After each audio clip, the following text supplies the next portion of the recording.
Ci troviamo a Santa Caterina da Siena a Napoli, dal 1997 il quartier generale della Fondazione Pietà dei Turchini, luogo che negli anni ha accolto concerti, manifestazioni musicali, spettacoli, ma anche conferenze, convegni scientifici, seminari, incontri. Tutto questo ha generato nel 2003 la nascita della Turchini Edizioni, che ha prodotto 3 collane editoriali, una dedicata alla storia della musica a Napoli dal 500 al 900 e proprio sul volume ultimo pubblicato dalla Turchini Edizioni, quello dedicato al 600, abbiamo immaginato di proporvi 5 appuntamenti di cui vi parleranno i curatori del volume, Francesco Cotticelli e Paolo Giovanni Maione. Il progetto editoriale della storia della musica e dello spettacolo a Napoli si articola in più volumi.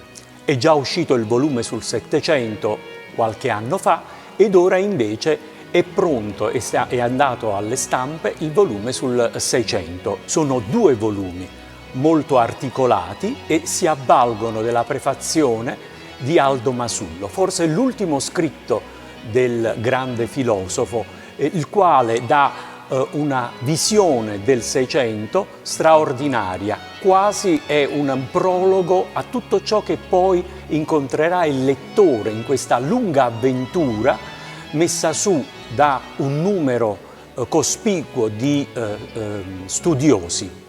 E su tutto ciò che contiene questo volume ci parleranno gli stessi contributori in questi 5 incontri che saranno diretti da Anthony Del Donna, da Aurelio Musi, da Raffaele Mellace, da Angela Romagnoli e da Pier Mario Vescovo. Godiamoci allora queste conversazioni tra amici e colleghi sui temi del libro, dalla politica alla società, al teatro, alla musica, a tutte le forme che hanno caratterizzato la straordinaria esperienza del Seicento napoletano, che è un'epoca inimitabile, e ci piace pensare che questo sia un tributo a una stagione che ancora oggi è motivo di approfondimento e di viva ispirazione. Presentiamo oggi 4 saggi contenuti nei ponderosi 2 tomi del volume dedicato da Giovanni Paolo Maione e Francesco Cotticelli al 600 musicale napoletano. Si tratta di un'opera importantissima, sia perché introduce elementi originali nella considerazione di questo secolo straordinario per la storia della musica, non solo napoletana e italiana, ma internazionale, e perché consente finalmente di rapportare quelli che sono gli specifici contributi dell'analisi musicale al contesto più generale della storia del Regno di Napoli nel corso del XVII secolo.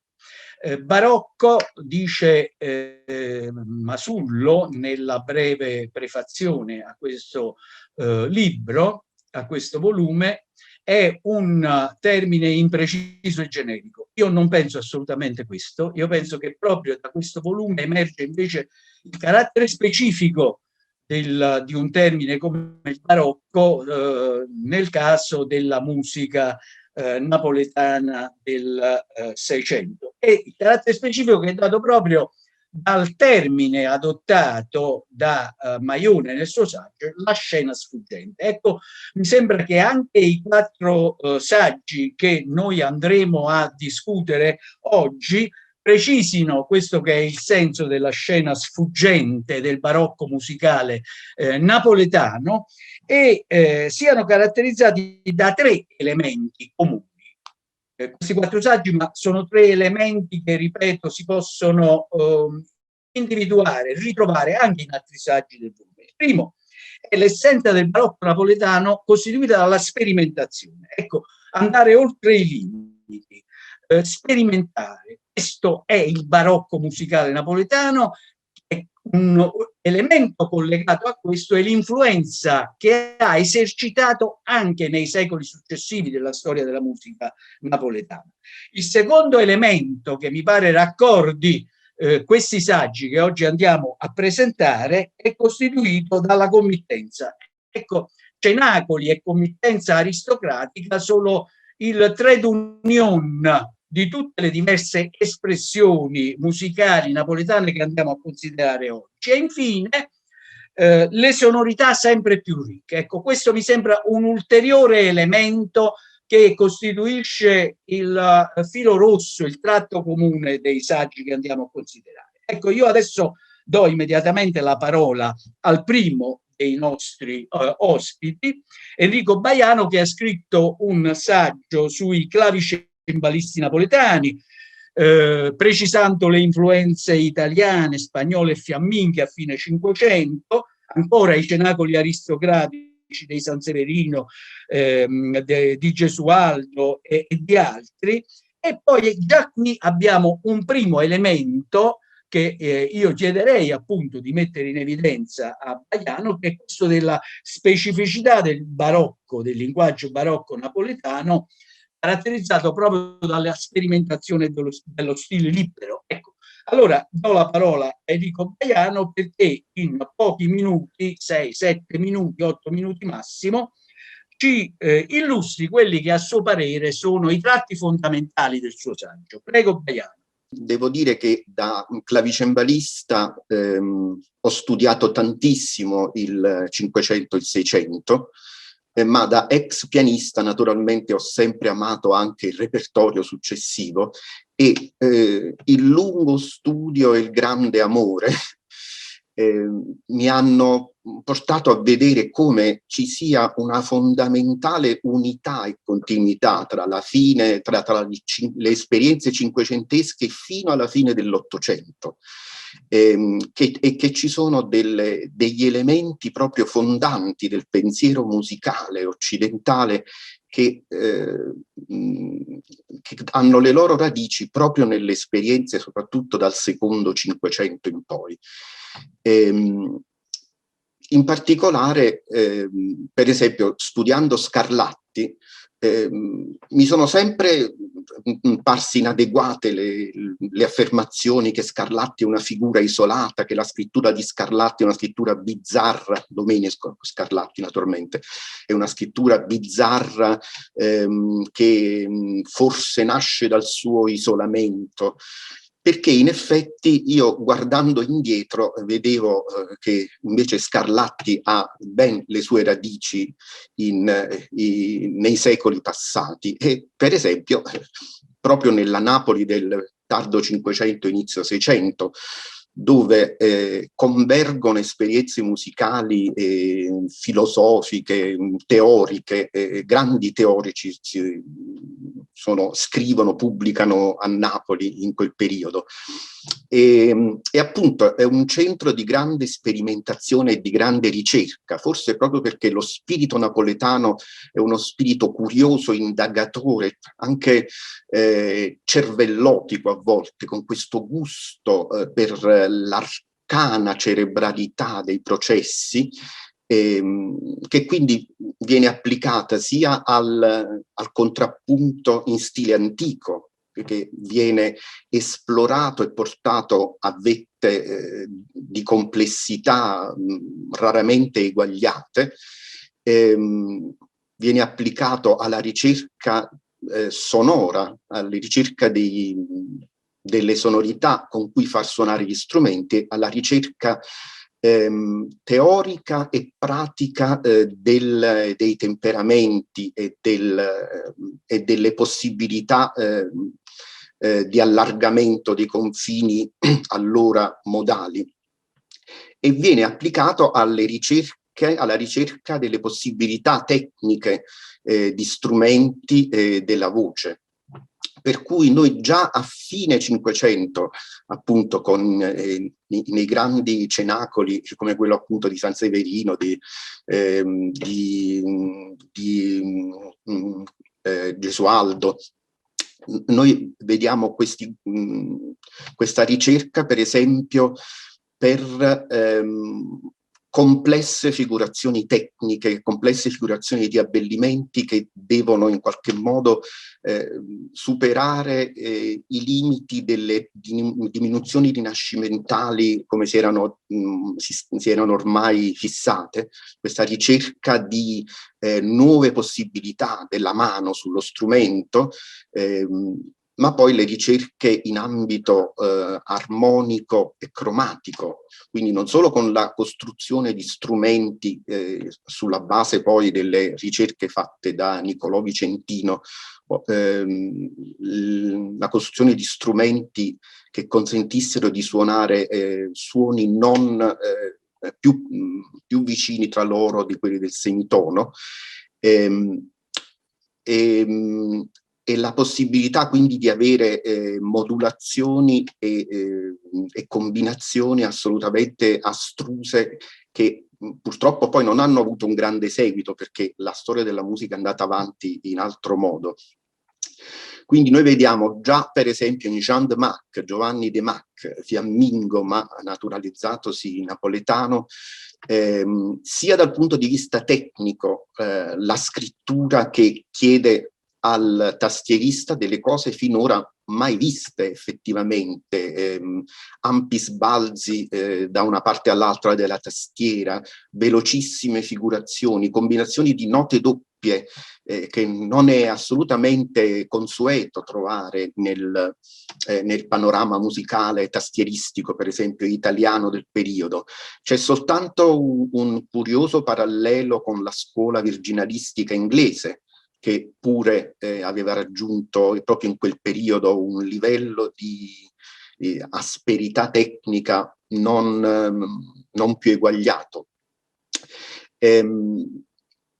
Accanto a queste cose, per esempio, Jean de Mac è il primo a scrivere brani intitolati Consonanze stravaganti, dove lui esplora le possibilità di andare da un tono all'altro, giustapponendo poi a distanza di una semibreve o due zone modali con bemolli a zone modali con diesis, con una durezza e diciamo, un suono speziato che poi con i temperamenti in uso all'epoca dà un effetto particolare.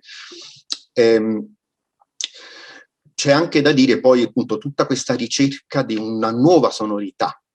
Io trovo che per esempio come insegnano autori come Trabaci come Maione a far cantare in maniera nuova il clavicembalo è qualcosa che poi sarà preso e continuato da autori come Frescobaldi. E infine questa enorme varietà, ricchezza di idee, di spunti tematici sempre nuovi e un gusto per il discorso musicale vario, continuamente interrotto, che continuamente profila delle aspettative e poi le delude, continuamente esagera su certi elementi, giustappone cose completamente diverse tra di loro, episodi completamente diversi. In una parola, veramente quei tratti del barocco più intensi e più evidenti, e che spiegano poi, devo per brevità dirlo, che spiegano poi certe ritenute stranezze della scrittura di Domenico Scarlatti o di altri autori del suo periodo. Grazie Baiano, quindi sperimentazione, ricchezza, influenza oltre i limiti del periodo che noi definiamo barocco, sono i tratti caratterizzanti del clavicembalismo napoletano, in particolare l'influenza su Durante e Scarlatti, insomma, che è stata notevolissima, come si evince dal saggio di Enrico Baiano. Andiamo ora a sentire invece l'autore della madrigalistica, del saggio sulla madrigalistica, Simone Cioffi. Quindi la parola a Simone Cioffi. Nella mia ormai lontana esperienza di studente, l'unico periodo in cui approcciai problematiche scientifiche riguardanti proprio la scienza naturale, la biologia, rimasi colpito dal rapporto che c'era, almeno così all'epoca si sosteneva, poi non so se è ancora fondata come opinione, il rapporto che c'era fra volatili e dinosauri. In questo mio scritto io tento un po' una correlazione stravagante fra due generi lontani, quello del madrigale e quello del recitativo. Che c'entra il madrigale, un genere polifonico, col recitativo che invece è un genere monodico accompagnato dal basso cifrato? La mia indagine parte da opinioni di studiosi del primo Settecento, teorici più che altro, scusate, del primo Settecento o della seconda metà del Settecento, che mettevano in correlazione il madrigale col recitativo. Però da studioso uno si chiede che cosa c'entra appunto un genere polifonico con un genere monodico. Non lo si poteva, diciamo, la correlazione non la si poteva sostenere attuabile solo dal punto di vista letterario, no? C'era qualcosa di più, c'erano probabilmente dei fattori retorico-musicali che invece andavano indagati. E quindi il mio saggio è un po' il risultato di questa indagine. Per capire, diciamo, la logica con cui questi due generi entrano in contatto, bisogna avere un po' presenti problematiche retoriche e armoniche che possono essere approfondite solamente studiando trattati musicali o trattati letterari dell'epoca. L'indagine è partita da uno studio approfondito di quasi tutti, mi auguro tutti, i recitativi delle cantate di Alessandro Scarlatti, che nelle opinioni dei contemporanei erano dei pezzi molto interessanti, molto particolari, appunto molto stravaganti dal punto di vista sia armonico che contrappuntistico. E quindi la disamina di questo repertorio ha portato alla luce un mestiere fatto di formule testuali, formule armoniche che entrano in correlazione con quei topoi letterari, tutto un gioco di tradimento, di regole, eccetera. Ma ha messo anche in evidenza che quel tipo di recitativo realizza una sequenza degli affetti che si attua mettendo in relazione parti di testo e particolari soluzioni armoniche, che poi spesso sono delle formule cadenzali. La concezione di cadenza del Seicento è diversa rispetto a quella che noi invece abbiamo oggi. La cadenza dell'epoca era appunto un topos retorico armonico che però aveva delle caratteristiche molto più interessanti rispetto alla cadenza che studiamo noi oggi o alle cadenze che studiamo noi oggi. Quindi, venuto alla luce questo mestiere, ho provato a vedere se era possibile applicare questo tipo di meccanismo anche ai pezzi madrigalistici, che lo ripeto, sono pezzi polifonici e quindi hanno, come dire, frecce all'arco delle loro possibilità molto superiori rispetto a quanto non sia per un recitativo, che invece, ripeto, è monodico ed è accompagnato da un basso cifrato. Però ecco, certi elementi simili sono venuti fuori e quindi le testimonianze che sostenevano una certa correlazione fra recitativo e madrigale in realtà un qualche fondamento lo hanno. Quali sono questi elementi che possono essere comuni sia al madrigale che al recitativo? Innanzitutto la struttura aperta, cioè l'idea che l'elemento musicale debba correlarsi con l'elemento testuale, sezionato in momenti letterari specifici che sono e che costituiscono gli affetti, perché l'affetto è il verso, l'affetto è la porzione di testo che ha un senso compiuto. Quindi diciamo sia il madrigale che il recitativo si basano sul testo e possono essere portati avanti quanto il compositore vuole, basandosi proprio sulla lunghezza e sull'espressività del testo. Poi c'è tutto un sistema di cadenze, in realtà, cadenze prearmoniche, che se nel madrigale sostenevano l'impianto polifonico, nel recitativo diventano ancora più importanti perché proprio quell'impianto polifonico manca. E poi c'è il cromatismo, soprattutto per quanto riguarda Alessandro Scarlatti, cioè quell'elemento stravagante, quell'elemento eccessivo, iperespressivo, che noi ritroviamo sia nei madrigali, penso a Gesualdo, ma penso anche ai madrigali scritti così per puro gusto di cimento didattico, scritti da Alessandro Scarlatti, e penso ai recitativi di Scarlatti che appunto hanno degli elementi di cromatismo molto molto spiccati. Quindi ho fatto in sostanza una correlazione fra quelle che erano certe soluzioni musicali di Gesualdo e soluzioni simili ritrovate nei recitativi di Scarlatti, penso ovviamente alla linea del basso e quindi alla conseguente risoluzione, no? Armonica di quel basso, e ho trovato delle correlazioni.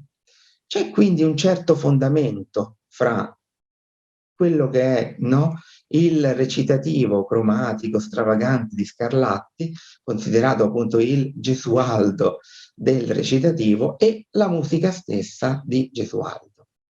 Ecco, questo è in sostanza il contenuto del mio scritto. Grazie a Simone Cioffi.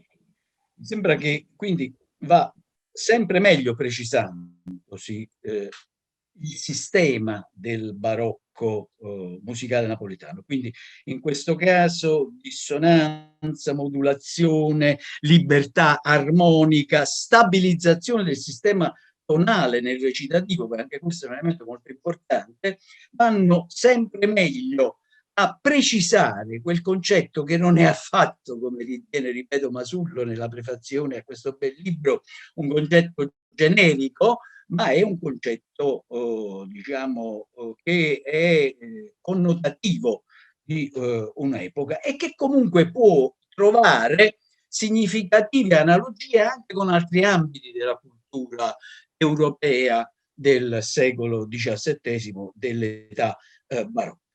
Grazie, ora sentiamo Francesco Nocerino che ci parlerà degli strumenti musicali oggetto del suo saggio.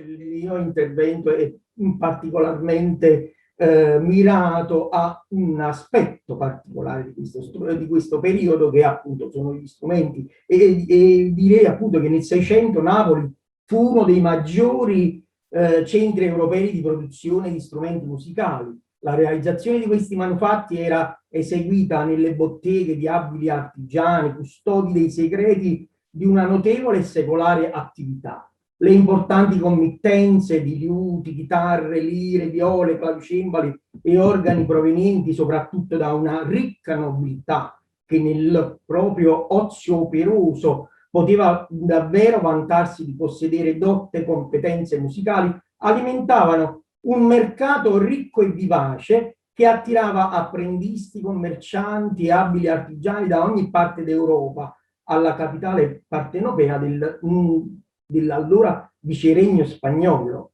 Nella prima parte del Seicento i rappresentanti delle più importanti famiglie, di cui parlavamo prima, appunto i nobili napoletani come i Carafa, Della Marra, Dentice, Filomarino, Gesualdo e mi ricordo anche Brancaccio, sono spesso indicati come abilissimi compositori e interpreti della musica del loro tempo. Però nei documenti riguardanti l'acquisto di strumenti musicali appaiono anche nomi di viceré, come il Conte de Lemos per un arcigliuto, oppure il Duca Medina de las Torres per un orologio con un organo e spinettino uniti, una sorta di piccola macchina delle meraviglie appartenuto alla celebre cantante Adriana Basile, sorella di Giovan Battista Basile, autore dei Punti. Pochi esemplari di questi però magnifici strumenti napoletani sono giunti sino a noi e sono oggi conservati in collezioni pubbliche e private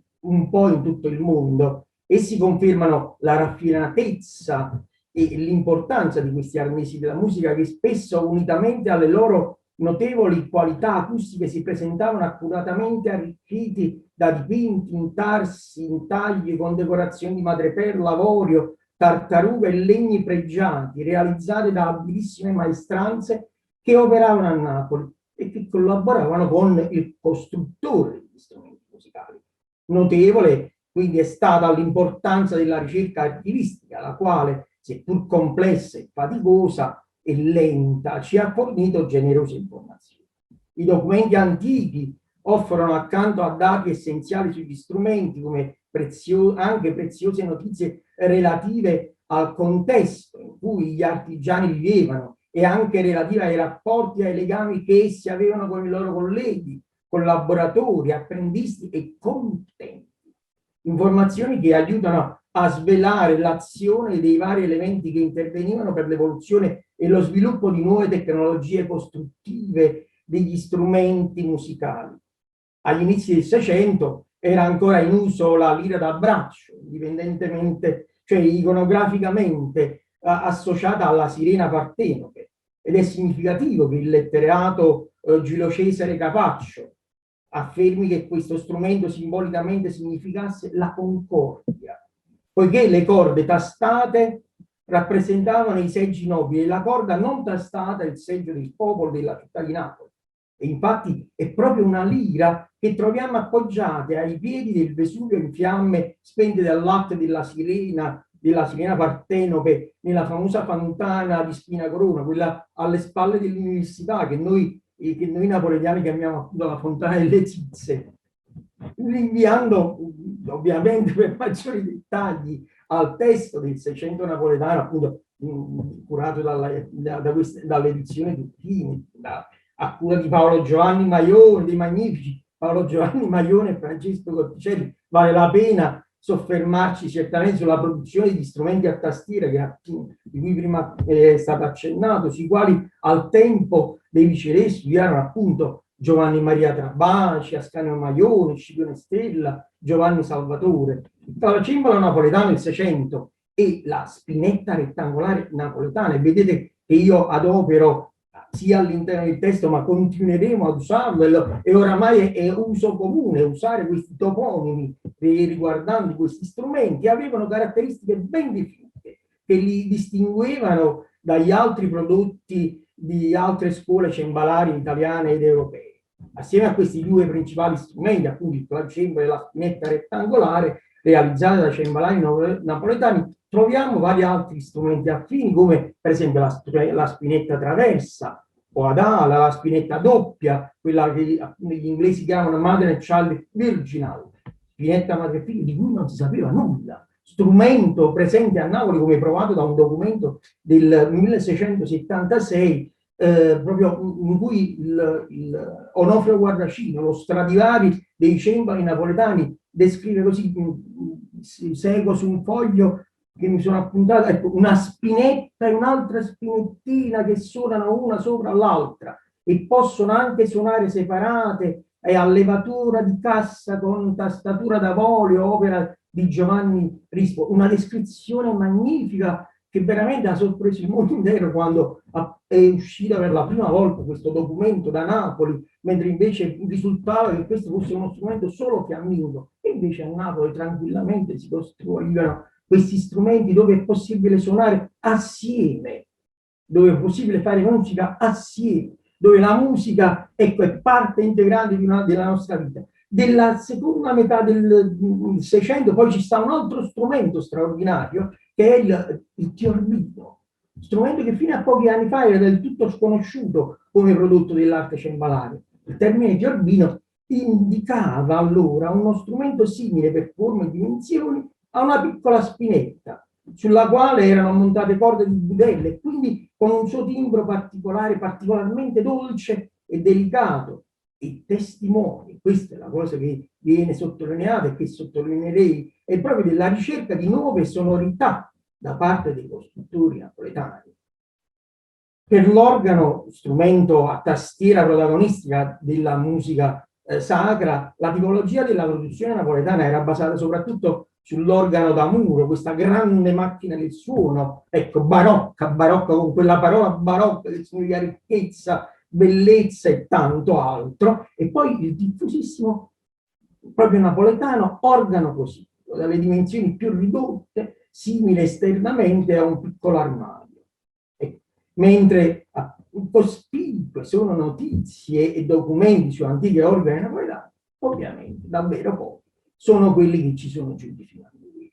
E tra questi strumenti, per esempio, c'è il raffinato gioiello dell'organo dell'arte organaria napoletana, tuttora funzionante, che è l'organo della Cappella Reale del Tesoro di San Gennaro, costruito da Pompeo De Franco. Poi un altro organo è quello tra i più belli d'Italia, è quello di Santa Maria di Sant'Anna dei Lombardi. Oppure, se proprio ci vogliamo fare una passeggiata, andiamo ad Airola, dove nella chiesa dell'Annunziata ci sta l'organo Andrea Bassi che fu il maestro di Giuseppe De Martino, l'organaro di corte per tanto tempo, lui e la sua famiglia.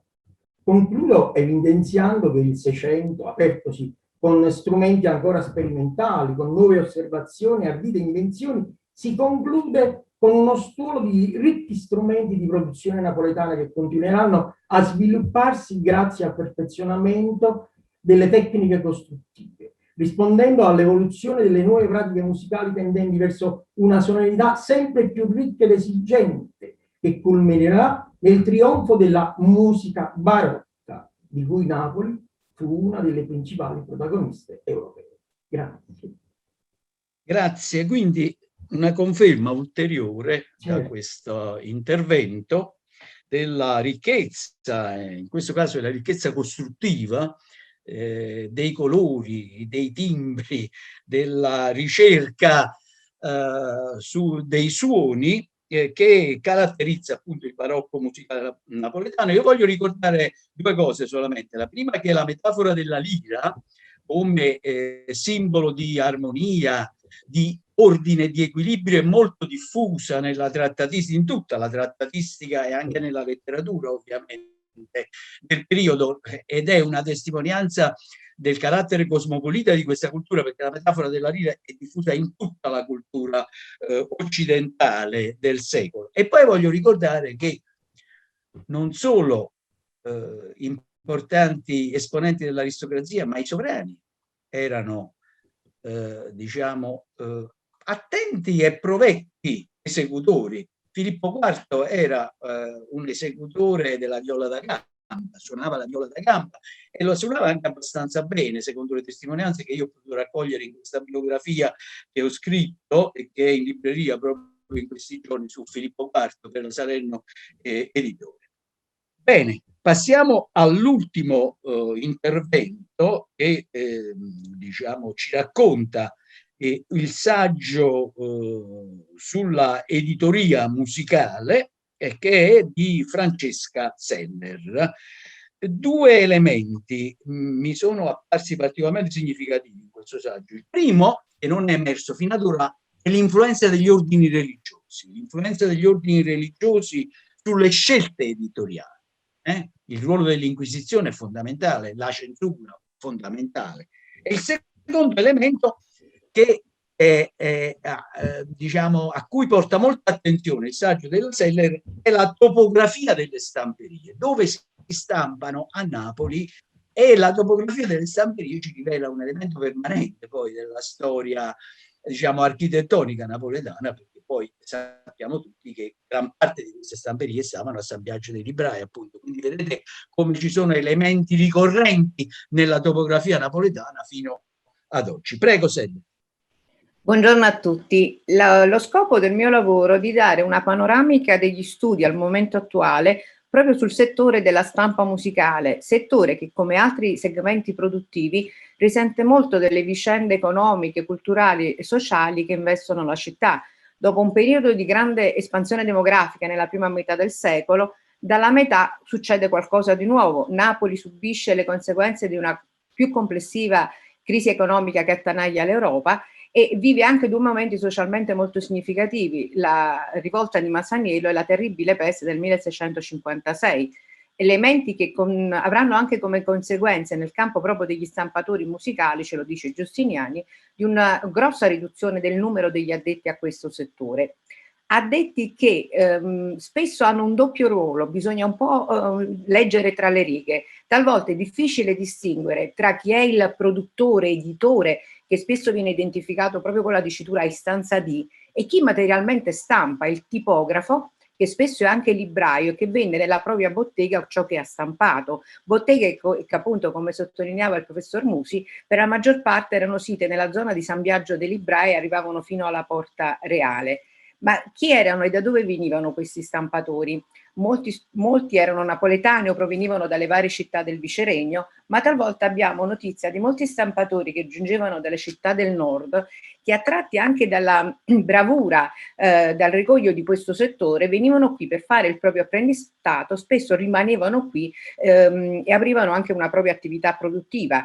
Spesso mettendosi in società con altri soggetti, società spesso anche estemporanee, si facevano società per una certa produzione o perché per vicende ereditarie o matrimoniali c'erano degli accoppiamenti di nomi, ma sempre in una maniera piuttosto vaga, perché il settore risente molto anche di una difficoltà di reperimento delle fonti.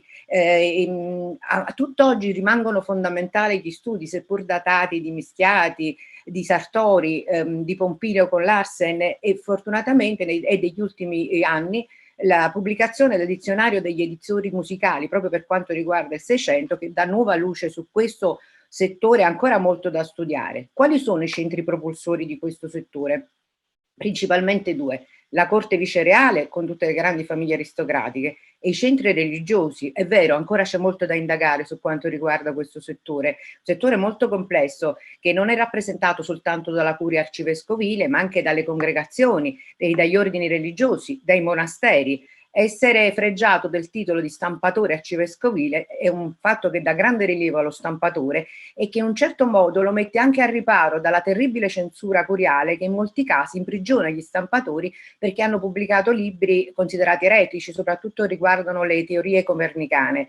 Perché i nostri stampatori non sono esclusivamente stampatori musicali, si interessano un po' in tutto il genere librario, soltanto un piccolo settore che viene dedicato proprio alla musica, della quale si affrancano anche dalla sudditanza con Venezia, che era stato il centro più importante, perché Venezia a un certo punto vive una forte crisi economica e Napoli che risorge. Infatti anche abbiamo notizia di molti veneziani che vengono proprio a lavorare a Napoli e addirittura i nostri stampatori si attrezzano a creare da soli i propri caratteri tipografici che nelle cronache del tempo vengono lodati per la loro eleganza e la loro bellezza.